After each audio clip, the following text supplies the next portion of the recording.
नमस्कार मित्रांनो, स्वागत आहे आपल्या लक्षवेधी ज्ञान यूट्यूब चॅनलवरती।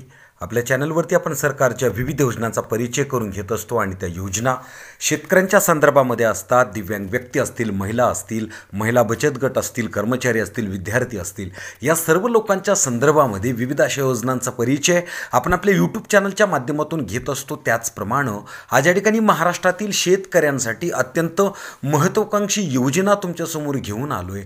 त्यासाठी व्हिडिओ शेवटपर्यंत पाहणं। आपल्या चॅनलवरती जर तुम्ही नवीन असाल तर प्रथमतः आपल्या चॅनलला सबस्क्राइब करा। मित्रांनो, महाराष्ट्रातील शेतकऱ्यांसाठी आशादायक वातावरण निर्माण करणारी एक महत्त्वपूर्ण घोषणा राज्य सरकारने केलेली आहे। ज्योतिराव फुले कर्जमाफी योजनेअंतर्गत 5वी यादी जाहीर करण्यात आली असून यामुळे राज्यातील हजारो शेतकरी कुटुंबांना मोठा दिलासा मिळणार आहे। या योजनेतील मूळ उद्देश शेतकऱ्यांना कर्जाच्या जाचक ओझ्यातून मुक्त करणे आणि त्यांच्या आर्थिक जीवनाला एक नवी दिशा प्राप्त करून देणे। कर्जमाफी योजनेची व्याप्ती: या योजनेअंतर्गत पात्र शेतकऱ्यांना 50,000 रुपयापर्यंतचे कर्ज माफ करण्यात येणार आहे। विशेष म्हणजे ही रक्कम थेट लाभार्थ्यांच्या बँक खात्यात जमा केली जाईल। त्यामुळे प्रक्रियेतील पारदर्शकता राखली जाईल आणि मध्यस्थांची गरज पडणार नाही। योजनेची अंमलबजावणी सुरळीत व्हावी यासाठी ऑनलाईन अर्ज प्रणाली विकसित करण्यात आलेली आहे। आता पात्रता आणि निकष नेमके कोणकोणते आहेत आणि कोणकोणत्या प्रकारचे कागदपत्र लागणार याची सुद्धा माहिती आपण घेणं अत्यंत आवश्यक आहे। या योजनेचा लाभ घेण्यासाठी शेतकऱ्यांना काही महत्त्वपूर्ण निकष पूर्ण करावे लागणार आहेत। यामध्ये शेतकरी महाराष्ट्राचा रहिवासी असणं अत्यंत आवश्यक आहे।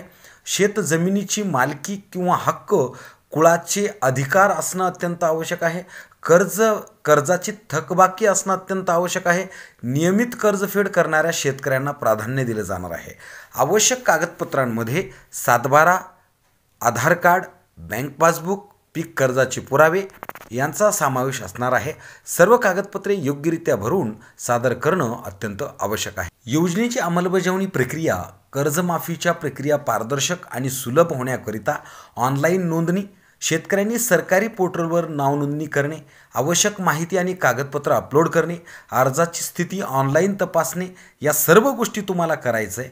त्याचबरोबर जर याच्यातल्या या गोष्टी तुम्हाला येत नसतील तर तुमच्या गावातील किंवा तुमच्या गावाशेजारील कुठल्याही CSC सेंटरवरती जाऊन कर्जमाफी योजनेचा फॉर्म तुम्ही भरू शकता। त्याचबरोबर अर्ज प्रक्रिया करत असताना सादर केलेल्या कागदपत्रांची तपासणी, पात्रता निकषांची पूर्तता आणि बँक खात्याची माहिती तपासून भरणं अत्यंत आवश्यक आहे। त्याचबरोबर पात्र लाभार्थ्यांची यादी प्रसिद्ध करणे, रकमेचे वितरण करणे बँक खात्यामध्ये या ठिकाणी थेट जमा होणार आहे। जर तुम्हाला या योजनेचा प्रक्रिया पूर्ण करायची असेल तर ऑनलाईन अर्ज भरा, कागदपत्रे वेळेत सादर करा, बँक खात्याची माहिती अचूक भरा। या सर्व गोष्टी आपण क्लिअर केल्यानंतर कर्जमाफी योजना ही केवळ तात्पुरती मदत नसून ती शेतकऱ्यांना नव्या उमेदीने शेती करण्यास प्रोत्साहन देणारी योजना आहे। मात्र या योजनेसोबतच शेती क्षेत्राच्या दीर्घकालीन विकासासाठी सुद्धा ठोस पावलं उचलणं अत्यंत आवश्यक आहे।